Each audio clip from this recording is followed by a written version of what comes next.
വികസന മുരടിപ്പിനറുതി വേണ്ടേ, അതിനായി വോട്ടുകൾ ചെയ്തിടണേ.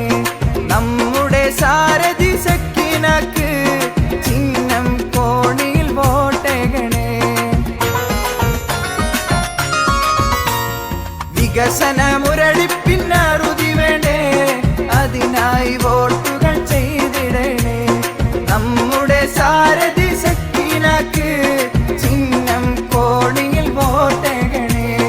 UDF സാരഥിയായി വെട്ടം പഞ്ചായത്തിലെ വാർഡ് മുതൽ വന്നടയുന്നു നമ്മുടെ സാരഥി ഇന്ന്. UDF സാരഥിയായി വെട്ടം പഞ്ചായത്തിൽ